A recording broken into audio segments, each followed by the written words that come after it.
Hi hello నమస్తే welcome to election ground report. నేను Pranay Varma. Right, 17 parliament సెగ్మెంట్లకు సంబంధించి మనం మాట్లాడుకుంటూ ఉన్నాం. ప్రతి ఒక్క రోజు కూడా ఒక్కొక్క సెగ్మెంట్కి సంబంధించినటువంటి గ్రౌండ్ రిపోర్ట్ మీ ముందుకు తీసుకొచ్చే ప్రయత్నం చేస్తూ ఉంది అమ్మా న్యూస్. ప్రత్యేకంగా కూడా ఏ పార్లమెంట్లో ఏ అభ్యర్థి గెలవబోతా ఉన్నాడు, ప్రస్తుతం ఉన్నటువంటి తాజా రాజకీయ పరిణామాల నేపథ్యంలో కాంగ్రెస్ ప్రభుత్వం ఏర్పడిన తర్వాత తొలిసారిగా వస్తున్న పార్లమెంట్ ఎన్నికల నేపథ్యంలో కూడా ఈ పార్లమెంట్ ఎన్నికల్లో మరి నెగ్గేది ఎవరు, మరి ఒగ్గేది ఎవరు అన్నటువంటి దిశగా కూడా పాలిటిక్స్ మారుతూ ఉన్నాయి. ఇప్పుడు మెదక్ పార్లమెంట్కి సంబంధించి మనం మాట్లాడుకోబోతా ఉన్నాం. మెదక్ పార్లమెంట్ అంటేనే ఒక కాంగ్రెస్కి కంచుకోటలా మార్చేందుకు కాంగ్రెస్ ప్రయత్నాలు చేస్తూ ఉంది. గతంలో ఇందిరమ్మ గెలిచినటువంటి ప్రాంత నేపథ్యంలో ఇందిరమ్మ రాజ్యాన్ని తీసుకురావాలంటే మెదక్ పార్లమెంట్లో ఖచ్చితంగా కూడా కాంగ్రెస్ గెలవాలి అన్నటువంటి నినాదంతో కూడా కాంగ్రెస్ ముందుకు వెళ్తా ఉంది. స్పెషల్గా కూడా సీఎం ఫోకస్ అంతా కూడా మెదక్ పైన పెడుతున్న సిచ్యువేషన్స్ మరోవైపు కనబడుతూ ఉన్నాయి. మెదక్ పార్లమెంట్కి సంబంధించి ఓవరాల్గా అసలు ఏం జరుగుతూ ఉంది, బీఆర్ఎస్ అదేవిధంగా బీజేపీతో పాటుగా కాంగ్రెస్ కూడా కసరత్తులు చేస్తా ఉన్న నేపథ్యంలో మెదక్ పార్లమెంట్కి సంబంధించి 2019లో ఉన్నటువంటి అభ్యర్థులు ఎవరు, అక్కడ ఉన్నటువంటి ఫలితాలు ఏంటి, ఆ తర్వాత మొత్తం ఓటర్ల జనాభా ఎంత, ఇప్పుడున్నటువంటి ఓటర్ల జనాభా ఎంత, ఇప్పుడున్నటువంటి బలాలేంటి బలహాలేంటి అన్నటువంటి వివరాలు తెలుసుకునే ప్రయత్నం చేద్దాం. మొత్తంగా ఒకసారి మెదక్ పార్లమెంట్కి సంబంధించి 2019లో ఉన్నటువంటి మొత్తం ఓటర్ల సంఖ్య 14,92,251 మంది ఓటర్స్ ఉండగా ఇక్కడ 3 పార్టీలు కూడా నిలబడినటువంటి పరిస్థితులు ఉన్నాయి. కాంగ్రెస్, బీఆర్ఎస్తో పాటుగా బీజేపీ పార్టీ.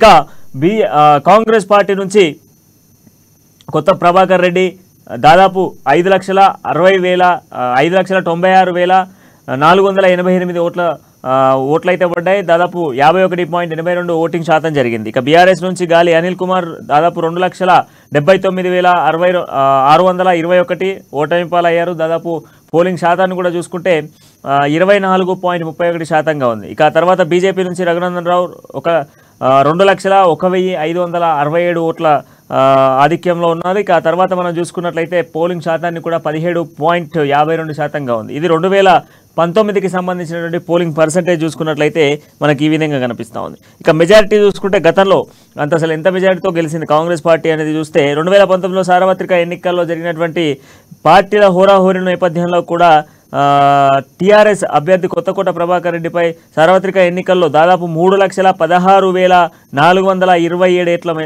ఓట్ల మెజారిటీతో విజయం సాధించింది. కాంగ్రెస్ జెండా ఎగరవేసింది అన్నటువంటి విషయాన్ని మనందరం గ్రహించాల్సిన విషయం కనబడతా ఉంది.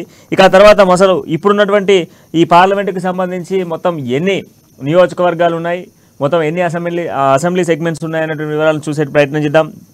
మెదక్ పార్లమెంట్లో ఉన్నటువంటి మొత్తం 7 నియోజకవర్గాలకు సంబంధించి మనం మాట్లాడుకుంటే సిద్దిపేట, మెదక్, నర్సాపూర్, సంగారెడ్డి, పటాన్ చెరువుతో పాటుగా తుఫారాన్, గజ్వెల్ ఈ 7 నియోజకవర్గాలు ఈ మెదక్ పార్లమెంట్ సెగ్మెంట్లో ఉన్నాయి. ఆ తర్వాత 2024కి సంబంధించి మొత్తం ఓటర్ల జాబితా ఎంత ఉంది, దీంట్లో ఉన్నటువంటి ఓటర్ల సంఖ్య ఎంత అనే వివరాలను చూసే ప్రయత్నం చేస్తే దాదాపు మెదక్ పార్లమెంట్ నాటి నుంచి నేటి వరకు చూస్తే దాదాపు 18,24,000 వరకు కూడా ఓటర్స్ ఉన్నారు. దీంట్లో దాదాపు 9,04,46 మంది పురుషులు ఉండగా 9,24,027 మంది మహిళా ఓటర్స్ ఉన్నారు. సో ఇక్కడ మనకు ఓటర్స్ జాబితా కూడా కనిపిస్తూ ఉంది. ఇక తర్వాత ఈసారికి సంబంధించినటువంటి అభ్యర్థుల జాబితాను మనం చూస్తే కాంగ్రెస్ పార్టీ నుంచి నీలం మధు, ఇక అదేవిధంగా బీఆర్ఎస్ పార్టీ నుంచి వెంకట్రామరెడ్డి, బీజేపీ నుంచి యథావిధిగా గతంలో ఉన్నటువంటి అభ్యర్థి రఘునందన్ రావే ఉన్నారు. రైట్, ఈ 3 పార్టీలకు సంబంధించినటువంటి 3 అభ్యర్థులు మనం చూస్తూ ఉన్నాం.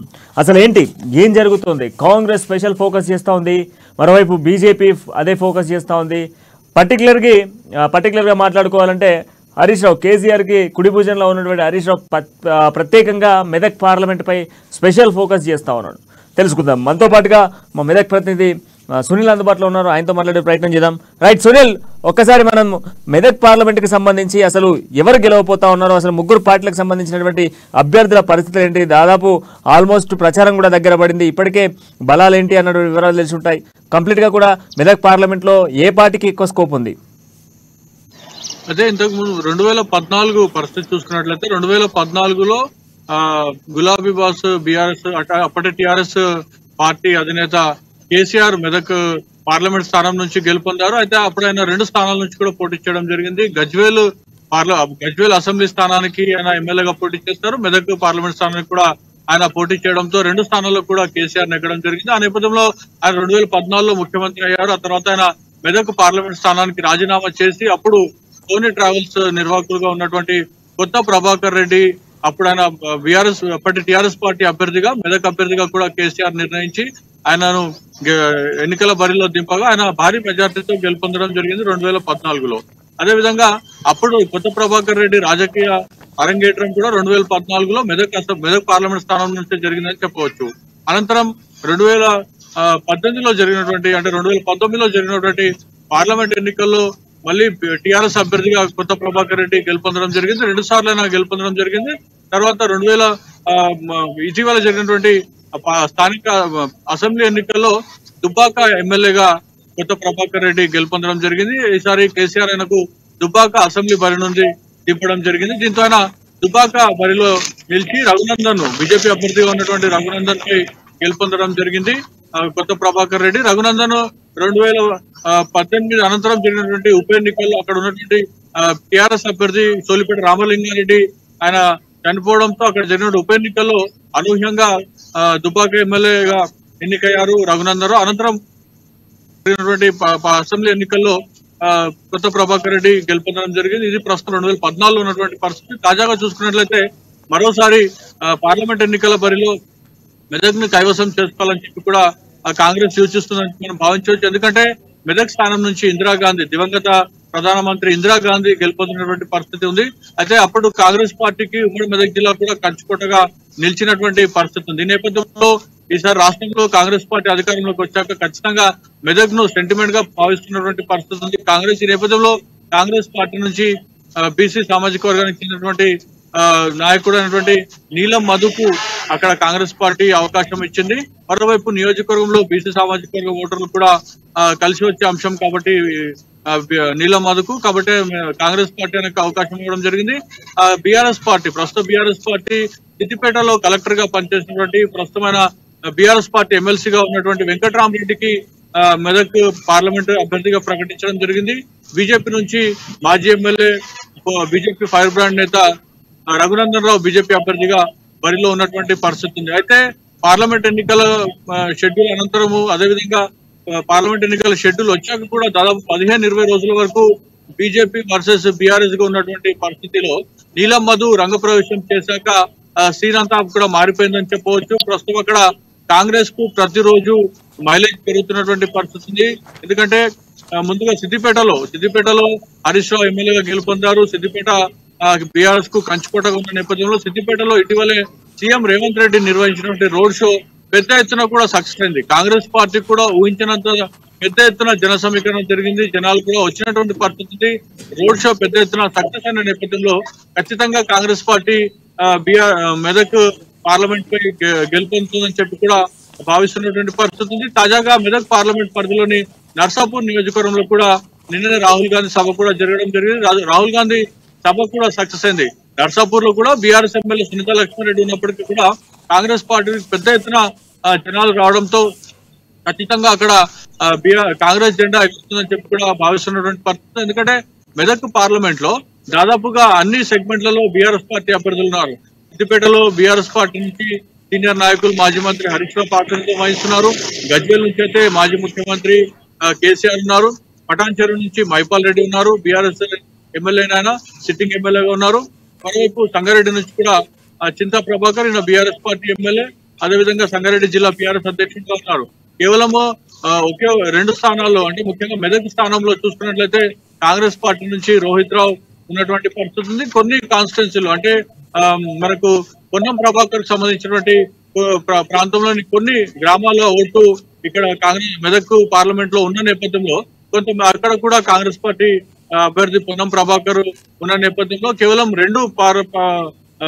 ఇద్దరు ఎమ్మెల్యేలు మాత్రం ఉన్నారని చెప్పవచ్చు. కానీ సెగ్మెంట్ పరిధిలో పూర్తిగా మాత్రం మెదక్ పార్లమెంట్ లో కాంగ్రెస్ పార్టీకి ఎడ్జ్ ఉందని చెప్పవచ్చు. మెదక్ నియోజకవర్గం మొత్తం కూడా కాంగ్రెస్ పార్టీ వెంబడి ఉంటుందని చెప్పవచ్చు. ఎందుకంటే మెదక్ లో మొట్టమొదటిగా మెదక్ పార్లమెంట్ ఎన్నికల షెడ్యూల్ వచ్చాక ముఖ్యమంత్రి కేసీఆర్ మెదక్ లో రోడ్ షో నిర్వహించారు. అక్కడి నుంచి మెదక్ అభ్యర్థి నీలం మధు నామినేషన్ కార్యక్రమంలో కూడా సీఎం రేవంత్ రెడ్డి ఉన్నారు.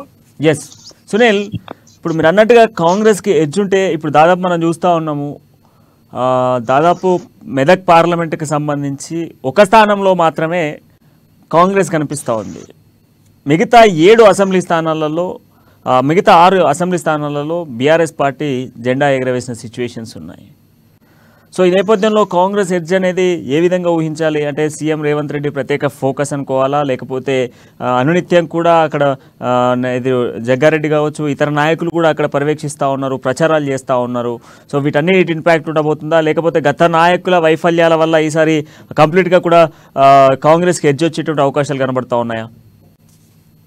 ముఖ్యమైన అంశం అయితే తెలంగాణ రాష్ట్రంలో కాంగ్రెస్ పార్టీ అధికారంలో ఉండడం కీలకమైనటువంటి అంశంగా భావించవచ్చు. కాంగ్రెస్ పార్టీ అభ్యర్థి గెలుపుకు మరోవైపు అక్కడ ఉన్నటువంటి స్థానికంగా గెలిచినటువంటి బీఆర్ఎస్ ఎమ్మెల్యేలు కూడా గతంలో ఉన్నటువంటి వ్యతిరేకత ఇప్పుడు మెదక్ బీఆర్ఎస్ అభ్యర్థి వెంకట్రామరెడ్డి అక్కడ కలెక్టర్ గా పనిచేస్తారు. మరోవైపు గజ్వేల్ నియోజకవర్గంలో అంటే అప్పటి ముఖ్యమంత్రిగా ఉన్నటువంటి అప్పటి సీఎం కేసీఆర్ నియోజకవర్గమైనటువంటి గజ్వేల్లో మల్లన్న సాగర్ ముంపు బాధితుల ఆక్రందన ఇప్పటికి కూడా తీరలేదని చెప్పవచ్చు. ఎందుకంటే వారందరికీ కూడా మల్లన్న సాగర్ ప్రాజెక్ట్ ఏర్పాటు జరిగినటువంటి సందర్భంలో వారందరికీ కూడా భూ నిర్వాసులు అయ్యారు. అంటే అటు వ్యవసాయ భూమి కానివ్వండి, ఇళ్ల స్థలాలు రెండు కూడా ముంపు గురయ్యాయి. అప్పుడు అక్కడ ఉన్నటువంటి రైతులకు ఎవరైతే కొంతమంది కోర్టుకు పోయి మేము ఖాళీ చేయకుండా ఉంటామని చెప్పి కూడా కోర్టు నుంచి స్టే తెచ్చుకోవడం జరిగింది. మరోవైపు కొందరు మేము పుట్టి పెరిగినటువంటి గ్రామాలు, మరోవైపు మాకు ఉపాధి కూడా జరగదు, ఉపాధి కూడా దొరకనటువంటి పరిస్థితి, తాము మూడు పంటలు పండే భూములు మీరు గుంజుకుంటే మా పరిస్థితి ఏంటని చెప్పి కూడా చెప్పినటువంటి పరిస్థితిలో అప్పటి కలెక్టర్ గా ఉన్నటువంటి వెంకట్రామరెడ్డి ప్రత్యేకంగా మెదక్ అక్కడ మల్లన్న సాగర్ భూ బాధితులను అక్కడ నుంచి వెకేట్ చేయించడంలో కీలక పాత్ర పోషించారు. పోలీసులను పురమాయించి పోలీస్ బలగాలతో తమపై దాడులు నిర్వహించి తమను బలవంతంగా ఈడ్చుకెళ్లి ఊరవతల పడేసినటువంటి పరిస్థితి ఉందని చెప్పి కూడా అక్కడ ఉన్నటువంటి భూ నిర్వాసితులు ఆరోపిస్తున్నారు. మరోవైపు అప్పటి సీఎం కేసీఆర్ ను కలిస్తే మీ అందరికి కూడా మేము పునరావాసం కల్పిస్తామని చెప్పి కూడా చెప్పడం జరిగింది. డబుల్ బెడ్రూమ్లు ఇస్తామని కూడా చెప్పడం జరిగింది. దాదాపు వందల సంఖ్యలో డబుల్ బెడ్రూమ్ల నిర్మాణం జరిగినప్పటికీ కూడా ఎవరికి కూడా అక్కడ భూ నిర్వాసితులకు మల్లన్న సాగర్ భూ నిర్వాసితులకు ఎవరికి కూడా వారు అక్కడ సరైనటువంటి ఉపాధి కానివ్వండి, డబుల్ బెడ్రూమ్ ఇల్లు కానివ్వండి, లేదంటే పరిహారం విషయంలో కూడా ఇంకా న్యాయం జరిగినటువంటి పరిస్థితి. తాజాగా కాంగ్రెస్ పార్టీ అధికారంలో వచ్చాక కూడా అక్కడ 3 సార్లుగా కూడా ధర్నా చేసినటువంటి పరిస్థితి ఉంది. ఒక దశలో అయితే మాజీ ముఖ్యమంత్రి కేసీఆర్ ఫామ్ హౌస్ ఎర్రవల్లిలో ఉన్నటువంటి కేసీఆర్ ఫామ్ హౌస్ గేట్ ముందు కూడా ధర్నా చేశారు. ఒక దశలో గేట్ లోకి దూసుకెళ్లేందుకు కూడా ప్రయత్నించడంతో పోలీసులు వారించారు. మరోవైపు ఇదే పార్లమెంట్ ఎన్నికల్లో వెంకట్రామరెడ్డికి మద్దతుగా వెంకట్రామరెడ్డి సహా మాజీ మంత్రి హరీష్ రావు కూడా ఓ సమావేశంలో పార్లమెంట్ ఎన్నికల ప్రచారంలో పాల్గొంటుండగా హరీష్ రావును కూడా అడ్డుకోవడం జరిగింది. మల్లన్న సాగర్ భూ బాధితులు హరీష్ రావును అడ్డుకుంటే ఆయన సభ జరుగుతున్నటువంటి ఫంక్షన్ హాల్ కి ఉన్నటువంటి రెండో గేట్ నుంచి ఆయన వెళ్లిపోవడం జరిగింది. ఎందుకంటే ఇక్కడ ఉన్న భూ బాధితులకు ఎలాంటి హామీ ఇవ్వలేని పరిస్థితి ఉంది. గతంలో ఇచ్చిన హామీని కూడా నెరవేర్చకపోవడంతో ఆయన వేరే గేట్ నుంచి వెళ్ళిపోయాడు. అంటేనే మనకు బీఆర్ఎస్ పార్టీకి అక్కడ ముఖ్యంగా ఎవరైతే బీఆర్ఎస్ పార్టీ ఎమ్మెల్యేలు ఉన్నారో అక్కడ ఉన్నటువంటి వ్యతిరేకతకు ఇది పెద్ద ఎత్తున నిదర్శనంగా భావించవచ్చు. అయితే ఇప్పటికే నీలం మధు కానివ్వండి, మాజీ ఎమ్మెల్యే అక్కడ స్థానికంగా ఉన్నటువంటి మాజీ కాంగ్రెస్ పార్టీ నాయకులు, మాజీ ఎమ్మెల్యేలు, అదేవిధంగా మైనంపల్లి హనుమంతరావు, మాజీ ఎమ్మెల్యే మైనంపల్లి హనుమంతరావు కూడా వీరు భూ బాధితులతో మల్లన్న సాగర్ భూ బాధితులతో ఇప్పటికే 3 దఫాలుగా చర్చలు జరపడం జరిగింది. వారి సమస్యలు కూడా వీరందరూ కూడా రికార్డ్ చేసుకోవడం జరిగింది. కాంగ్రెస్ పార్టీ పార్లమెంట్ లో గెలుపొందాక కేంద్రంలో అధికారంలోకి వచ్చాక నీలం మధు ఎంపీగా గెలుపొందాక మీ అందరి సమస్యల పరిష్కారానికి నీలం మధు ప్రతి నెల ఒక రోజు అక్కడ కేటాయిస్తారు, మీ అందరి సమస్యల పరిష్కారానికి ఆయన కృషి చేస్తారని చెప్పి ఇచ్చినటువంటి హామీ ఏదైతే ఇచ్చారో ఆ హామీకి వారందరూ కూడా సమ్మతం తెలిపినటువంటి పరిస్థితి ఉంది. మల్లన్న సాగర్ సంబంధించినటువంటి భూ బాధితుల పెద్ద ఎత్తున కూడా అంటే కేవలం భూ బాధితులు కాకుండా వారి బంధువులు కానివ్వండి, లేదంటే అక్కడ మరో చుట్టుపక్కల గ్రామాల్లో ఉన్న ప్రజలు కూడా వీరి ఆక్రందన చూసినటువంటి పరిస్థితి ఉంది. ఇవన్నీ కూడా నెగిటివ్ ఆస్పెక్ట్ అంటే బీఆర్ఎస్ పార్టీకి పెద్ద ఎత్తున నెగిటివ్ చేకూర్చే అంశం ఉంది. ఎందుకంటే బీఆర్ఎస్ పార్టీ అక్కడ ఇక్కడ ఎవరైతే కలెక్టర్ గా ఉండి వీరికి అన్యాయానికి ఆస్కారం అందించారో ఆయనను అభ్యర్థిగా పెట్టినప్పుడే బీఆర్ఎస్ పార్టీ ఓటమి చూస్తుందని చెప్పి కూడా రాజకీయ విశ్లేషకులు చెప్తున్నారు. ఆయనపై వెంకట్రామరెడ్డిపై ఉన్నటువంటి వ్యతిరేకత కాంగ్రెస్ పార్టీకి అనుకూలంగా మారబోతుంది. మరోవైపు బీజేపీ కూడా ఇచ్చినటువంటి గతంలో రఘునందన్ రావు దుబ్బాకలో ఇచ్చినటువంటి హామీలు అంటే రాష్ట్రంలో అప్పుడు టీఆర్ఎస్ పార్టీ ఉన్నప్పటికీ కూడా తన ఉప ఎన్నికల్లో గెలిపిస్తే కేంద్రం నుంచి ప్రత్యేక నిధులు తీసుకొచ్చి అభివృద్ధి చేస్తానని చెప్పారు. కానీ కేవలం నీటి మూటలుగా ఉన్నాయని చెప్పి కూడా దుబ్బాక ప్రజలే బహిరంగంగా చెప్తున్నటువంటి పరిస్థితిలో బీజేపీకి కూడా ఇలాంటి అక్కడ ఆస్కారం లేదు. కేవలం బీఆర్ఎస్ బీజేపీలు 2వ స్థానం కోసం పోటీ పడాల్సింది తప్ప మొదటి స్థానంలో వారు వచ్చే అవకాశం లేదని చెప్పి కూడా స్పష్టంగా మనకు సర్వేలు కానివ్వండి, అక్కడ ఉన్నటువంటి ఓటర్ నాడి కానివ్వండి, లేదంటే సర్వేలు అదేవిధంగా ఇంటెలిజెన్స్ రిపోర్ట్ కూడా ఇదే వస్తున్నట్లు కూడా మనకు సమాచారం ఉంటుంది. రాజకీయ విశ్లేషకుల అభిప్రాయం కూడా స్పష్టంగా కనిపిస్తుంది. ప్రణయ్. ఎస్ సునీల్, ఇంకొక పాయింట్ ఏంటి మేజర్గా అంటే ఇప్పటికే మాజీ మంత్రిగా ఉన్నటువంటి హరీష్ రావు కావచ్చు, అదేవిధంగా కేసీఆర్ టూర్స్ కావచ్చు, ఇవన్నీ కూడా మెదక్ పార్లమెంట్ సెగ్మెంట్లో క్రియాశీలకంగా మారబోతున్నాయి. మరోవైపు చూస్తే కేసీఆర్ రాకతో ఇంపాక్ట్ కూడా బీఆర్ఎస్ వైపు మరలేటువంటి అవకాశాలు ఉన్నాయి. గతంలో చేసినటువంటి అభివృద్ధిని 10 ఏళ్ల పరిపాలనలో మేము అనేకం చేశామన్నటువంటి పాయింట్ని కూడా బీఆర్ఎస్ రేజ్ చేస్తూ ఉంది. రైట్, ఇదే పాయింట్ ఆఫ్ వ్యూలో మనం చూస్తే బీజేపీకి సంబంధించి కూడా కేంద్రం నుంచి రావాల్సినటువంటి కేంద్ర హోదా పథకాలకు సంబంధించి కేంద్ర హోదాలో ఉన్నటువంటి అనేక కార్యక్రమాలను కూడా కేంద్రం ఇస్తూ ఉంది. గత రాష్ట్ర ప్రభుత్వాలు కావచ్చు, ఇప్పుడున్న రాష్ట్ర ప్రభుత్వం కొంత కేంద్రం నుంచి వచ్చేటువంటి పథకాలను ప్రజలకు అందకుండా ఆపేసేటువంటి ప్రయత్నం చేస్తూ ఉన్నారు. కేంద్ర పథకాలకి రాష్ట్ర ప్రభుత్వాలు బోర్డులు తొలగించుకొని ప్రజల్లోకి తీసుకెళ్లే ప్రయత్నం చేస్తున్నాయంటూ కూడా రఘునందన్ చెప్తాను. ఒకవైపు చెప్పాలంటే ఒక ఆయన ట్రబుల్ షూటర్, ఒక ఆయన మాటల తూట, ఈ రెండింటి మధ్యలో ఒక బీసీ బిడ్డ బీసీ నిదానంతో వెళ్ళి ఏదైతే మీరు అన్నటువంటి నీలం మధు గెలిచేటువంటి ఛాన్సెస్ ఎంతవరకు ఉన్నాయి? నిజంగానే ఒక బీసీ బిడ్డను మెదక్ ప్రజలు ఖచ్చితంగా కూడా గతంలో ఇందిరమ్మను ఆదరించినట్టుగానే మెదక్ నుంచి నీలం మధును కూడా ఆదరించే అవకాశాలు కనపడుతూ ఉన్నాయి. అయితే బీఆర్ఎస్ ను వీడుతున్నటువంటి ముఖ్య నేతలు కూడా బీఆర్ఎస్ కు పెద్ద ఎత్తున మైనస్ గా ఉంటున్నారని చెప్పవచ్చు. మెదక్ పార్లమెంట్ పరిధిలోని నర్సాపూర్ నుంచి కేసీఆర్ కు అత్యంత సన్నిహితుడు, కేసీఆర్ కు ఫ్యామిలీ ఫ్రెండ్ గా ఉన్నటువంటి మాజీ ఎమ్మెల్యే, నర్సాపూర్ మాజీ ఎమ్మెల్యే మదన్ రెడ్డి పార్టీని వీడడంతో నర్సాపూర్ లో పెద్ద ఎత్తున ఓట్ బ్యాంక్ కలిగినటువంటి నాయకులు మదన్ రెడ్డి. అయితే ఆయన కాంగ్రెస్ లో చేరడంతో ఓట్ బ్యాంక్ అంతా కూడా కాంగ్రెస్ వైపు మళ్ళీ పరిస్థితి. మరోవైపు మనం సంగారెడ్డి నియోజకవర్గంలో, ఇదే మెదక్ పార్లమెంట్ పరిధిలోని సంగారెడ్డి నియోజకవర్గంలో చూసుకున్నట్లయితే బీఆర్ఎస్ పార్టీకి చెందినటువంటి మాజీ ఎమ్మెల్సీ ఆర్ సత్యనారాయణ కూడా ఆయన పార్టీని వీడడం జరిగింది. ఆయన కాంగ్రెస్ పార్టీలో చేరడం జరిగింది. మరోవైపు సదాశివపేట నుండి, అంటే మొన్న జరిగినటువంటి అసెంబ్లీ ఎన్నికల్లో సంగారెడ్డి నుంచి బీజేపీ అభ్యర్థిగా బరిలో దిగినటువంటి పులిమామిడి రాజు కూడా ఆయన ముదిరాజ్ సామాజిక వర్గం కాకుండా ముదిరాజు సంఘంకి జిల్లా అధ్యక్షుడిగా ఉన్నారు. సంగారెడ్డి జిల్లా అధ్యక్షుడిగా కూడా ఆయన పనిచేస్తున్న పరిస్థితిలో ఆయన కూడా బీజేపీని వీడి ఆయన కాంగ్రెస్ పార్టీలో చేరడంతో ఈ ఓట్ బ్యాంక్ అంతా కూడా, వీళ్ళంతా కూడా ఓట్ బ్యాంక్ కలిగినటువంటి నాయకులు, వీరంతా కూడా కాంగ్రెస్ లోకి రావడంతో కూడా బీఆర్ఎస్ పార్టీకి పెద్ద ఎత్తున మైనస్, అదేవిధంగా కాంగ్రెస్ పార్టీకి కలిసి వచ్చే అంశంగా కూడా భావించవచ్చు. మరోవైపు మీరు చెప్పినట్టుగా కేంద్ర పథకాలు, అదేవిధంగా రాష్ట్ర ప్రభుత్వం ట్యాగ్ లైన్ వేసుకోవడం, ఇవన్నీ కూడా గతంలో బీఆర్ఎస్ పార్టీ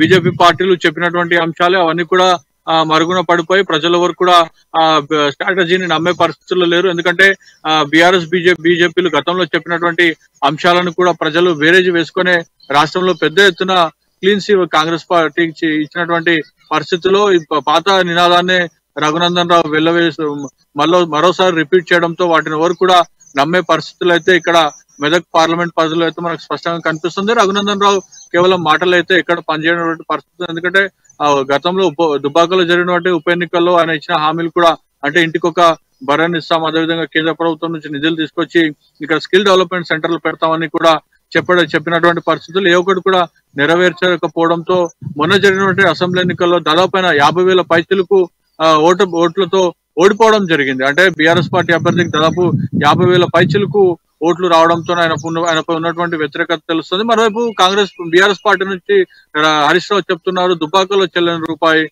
మెదక్ లో ఏ విధంగా చెల్లుతుందని చెప్పి కూడా విమర్శించుకుంటున్నటువంటి పరిస్థితుల్లో కాంగ్రెస్ పార్టీకి మాత్రం ఖచ్చితంగా అవకాశాలు ఉన్నాయి, మెండుగున్నాయని చెప్పవచ్చు. మరోవైపు కాంగ్రెస్ పార్టీ ఇచ్చినటువంటి హామీలు రాష్ట్రంలో అమలవుతున్నటువంటి పరిస్థితుల్లో, మరోవైపు బీఆర్ఎస్ పార్టీలో ఉన్నటువంటి గతంలో బీఆర్ఎస్ పార్టీ వ్యతిరేకంగా పనిచేసినటువంటి నాయకులకు కానివ్వండి, ప్రజలకు, అదేవిధంగా కేసులు బనాయించి సోషల్ మీడియాలో యాక్టివ్ గా ఉన్నటువంటి యువకులను వీటన్నిటిలో కూడా థ్యాంక్ యూ సునీల్. రైట్, మొత్తానికి మెదక్ పార్లమెంట్కి సంబంధించి ఖచ్చితంగా కూడా కంప్లీట్గా మనకు కనిపిస్తూ ఉంది. కాంగ్రెస్కే ఎక్కువ స్కోప్ అయితే కనిపిస్తూ ఉంది ప్రస్తుతం ఉన్నటువంటి నేపథ్యంలో కూడా. ఒకవైపు గతంలో బీజేపీ ఇచ్చినటువంటి మాటలు కావచ్చు, గత ప్రభుత్వం అయినటువంటి బీఆర్ఎస్ ఇచ్చినటువంటి మాటలు కావచ్చు, ఈ రెండూ కూడా మాటలు తప్పేటువంటి ప్రయత్నం చేశాయి. సో మాటలు తప్పేటువంటి ప్రయత్నం చేసిన నేపథ్యంలో కూడా గతంలో కేసీఆర్కి సన్నిహితంగా ఉన్నటువంటి వాళ్ళు కూడా పార్టీని విడి ఇటు కాంగ్రెస్ పార్టీలో కలుస్తూ ఉన్నారు. గతంలో కాంగ్రెస్ హయాంలోనే ఈ ప్రాంతం అభివృద్ధి చెందింది అన్నటువంటి నేపథ్యంలో ఈసారి ఖచ్చితంగా కూడా నీలం మధుకే ఎక్కువ స్కోప్ ఉంది అనేది మాత్రం గ్రౌండ్ రిపోర్ట్లో తేలుతా ఉంది.